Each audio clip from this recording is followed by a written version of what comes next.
And we're live. Well, we're on anyway.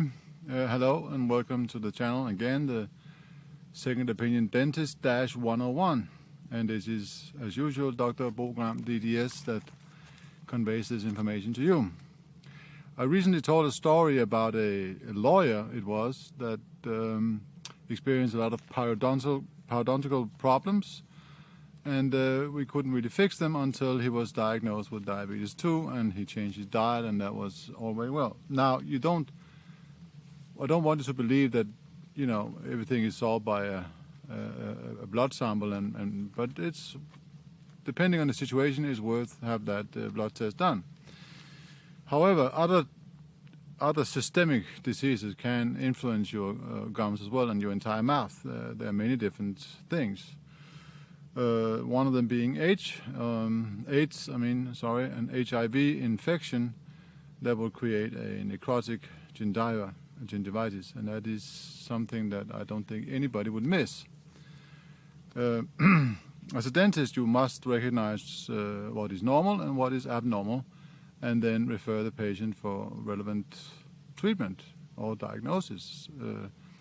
Like a doctor, you cannot necessarily just make a diagnosis by the clinical signs, but you can get an idea, and you can, of course, send for more tests in a hospital-like environment. But it is, of course, very important that people understand that there are many different answers, which is why you need expert evaluation. And of course, in my opinion, you need a second opinion as well. Since the more minds that are involved in solving a problem, the bigger the chance is that you get the right solution.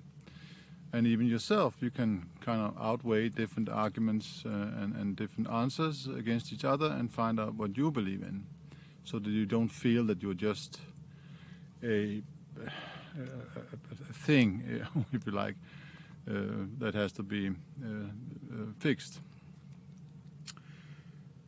But let me tell another story that from the story of the day, from my own personal experience. That indicates that there is the lawyer, and then there's this guy. He was the professor type, meaning that he was a very intelligent man, very interesting man to talk to. But as some of us know, that sometimes these people, the basic things, they kind of don't interest them so much. So he had problems as well with his gums, with his gingivitis and periodontal problems. He was interested, and I told him this, and he said, well. And I told him what to do about it, what he could do himself. And a very thorough instruction in what to do with if you have bacteria between your teeth, if you have tartar, I believe you called it, I mean calcium debris on your teeth, and you simply, first of all, need a professional cleaning from a dentist or a dental hygienist. And then you need to follow up yourself. And many times, I have to believe that people do as they are instructed, and many times it doesn't really help, and that's when I get the suspicion that there might be something else wrong. And it could be dietary or general health or stress or other things. But this guy, he go home, and this was new to him, and that he should kind of put the right end of the toothbrush in his mouth. And he did it. And in a few weeks, everything was fine. This guy you can let go because, you know, this was obviously a situation where he just needed some information and some professional cleaning. So this, I say to you know, it's not easy to always, people have a tendency to say that, well, my dentist says, and this is what he does, and that worked for me, but, you know, it may not work for the next guy.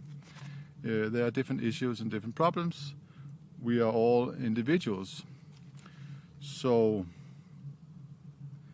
there are no simple answers, I must say, and at least they are all individual. This was just said to, you know, to give this information that is not always one thing, and sometimes it's several things, and sometimes it's serious things, and you need to be able to trust your dentist that that they won't neglect it, and they will rather go one time too many to, let's say, a doctor or a specialist in oral health and or something, and so you can get the proper treatment and the proper diagnosis. It's easy to just fall into this where you keep on cleaning and you just say, well, we can do nothing. But knowing that health is a systemic thing and a dietary thing, actually, there's probably always something you can do. And I believe very much in prevention because I am a dentist and that's what we learn. At least in Denmark, where I'm educated, that you have to kind of try and prevent anything to happen. And if you can't do that, you have to fix it. And I think that goes for not only the mouth, but for the entire body. And that is what has led to all these lifestyle diseases that are serious diseases, among other the diabetes too, we were talking about. So I'm a proponent of prevention, even when it comes to your health. And I have previous videos where I refer you to doctors of various kinds that talk about kind of the rest of the body. So with these words I will say this is all for today, and I'd like you to share this video so that many people can see them and hopefully get helped by them. And give it a like if you actually liked it. And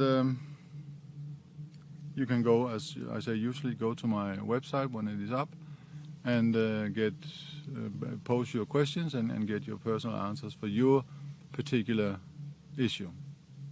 Bye for now.